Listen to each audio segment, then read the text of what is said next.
All right, let's dive in. We're about to break down one of the most influential documents of the 21st century. I'm talking about Satoshi Nakamoto's 2008 white paper, Bitcoin, a peer-to-peer electronic cash system. It's just 9 pages long, but it launched a multi-trillion-dollar industry. So how on earth did it do that? Let's find out. So the paper kicks off with a really simple but honestly profound idea. Think about it. When you hand someone cash, that's it. It's a direct exchange, no middleman, no takebacks. But online, every single payment we make has to go through a bank or a credit card company. The whole mission of this paper was to solve that. How do you bring that direct, cash-like feeling to the internet? And this is where the paper makes a really powerful argument.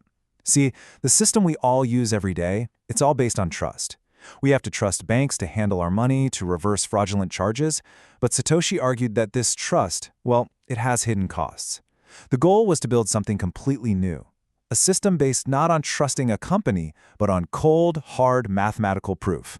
Imagine that, a system where transactions are direct, they're final, and there's no middleman needed at all. Okay, so why even bother? Why was a new system needed in the first place?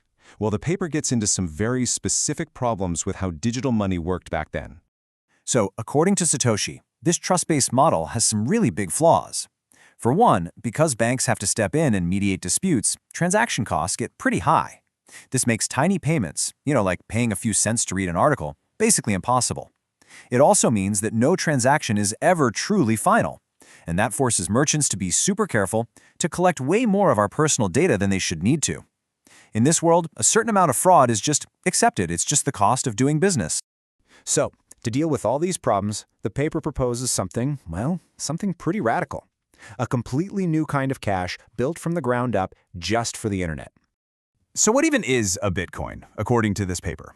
It's defined as a chain of digital signatures. The best way to think about it is like this. It's a digital file that has a running public log of every single time it's been spent. Each new owner digitally signs it over to the next person, and this creates a totally transparent history of ownership that literally anyone can check and verify.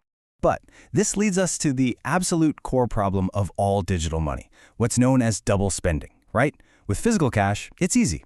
Once you hand over a dollar bill, you don't have it anymore. You can't spend it again. But a digital file, you can copy that a million times. So here's the big question. How do you stop someone from spending the same digital coin twice if there's no central bank watching over everything? And a solution the paper comes up with is, it's both simple and absolutely revolutionary. To stop double spending, you just tell everyone about every single transaction. You make it all public. All the transactions are announced and collected into one shared universal ledger.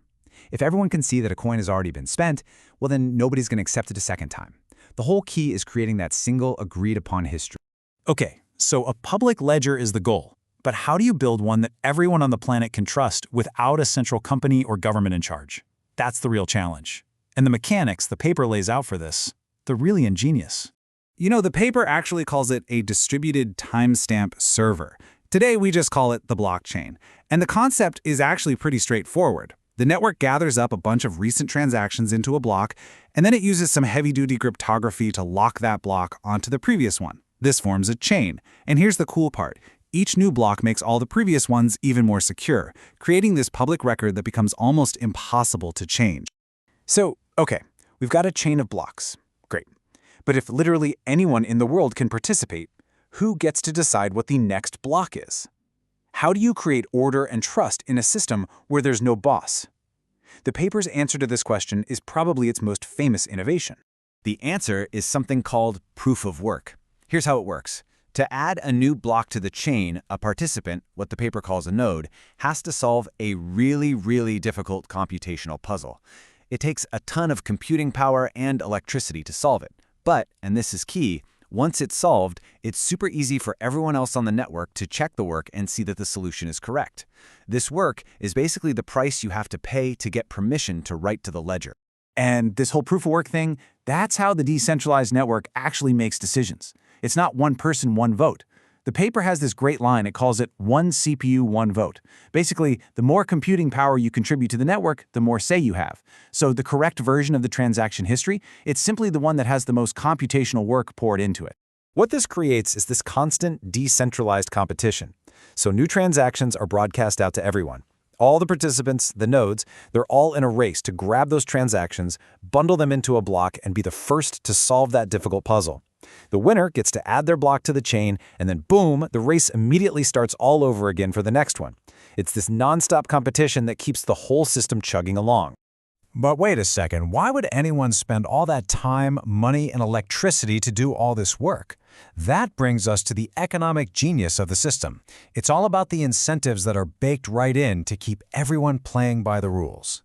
The paper lays out two big incentives. First, the node that wins the race solves the puzzle and adds a new block. They get rewarded with brand new coins. Satoshi actually compared this to gold miners spending resources to pull gold out of the ground. And second, those nodes also get to collect any transaction fees that people include with their payments.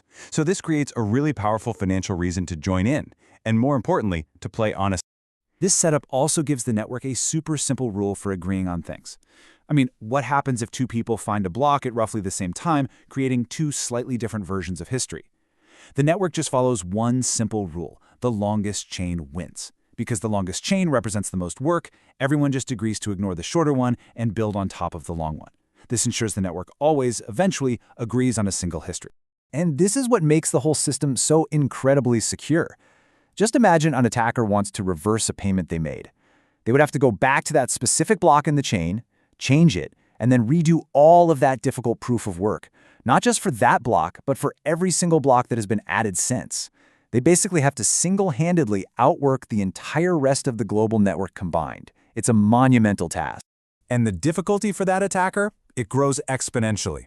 Their chances of successfully rewriting history just plummet with every new block that gets added. I mean, if they're just one block behind, maybe they could get lucky. But once a transaction is buried under, say, 5 or 10 blocks, the chance of it ever being changed becomes, and I'm quoting the paper here, vanishingly small. That's the magic. That's what makes the blockchain's history so incredibly secure. So beyond the core mechanics, the paper also touches on some really key practical things, like the all-important topic of privacy and what the long-term vision for the system was. The privacy model it proposes is basically a complete flip of how traditional banking works. See, banks give you privacy by keeping your transaction history secret. Bitcoin does the opposite. It makes all the transactions public for everyone to see, but it keeps the real-world identities behind the addresses anonymous. So yeah, anyone can see that money move from address A to address B, but nobody knows who actually owns A or B. And here's a fascinating little detail from back in 2008.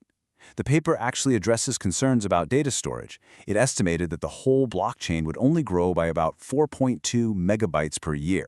I mean, wow. It's just a wild reminder of how lean and efficient the system was meant to be in its original design. And the paper's conclusion is just so powerful and concise. The whole thing, all the complex math and mechanics, it all boils down to this one single achievement. We have proposed a system for electronic transactions without relying on trust. That's it. And that really leaves us with a huge question, doesn't it? The white paper, it laid out a technical blueprint, for sure, but what it really unleashed was an idea. The idea that we can replace these trusted middlemen with verifiable math and computation.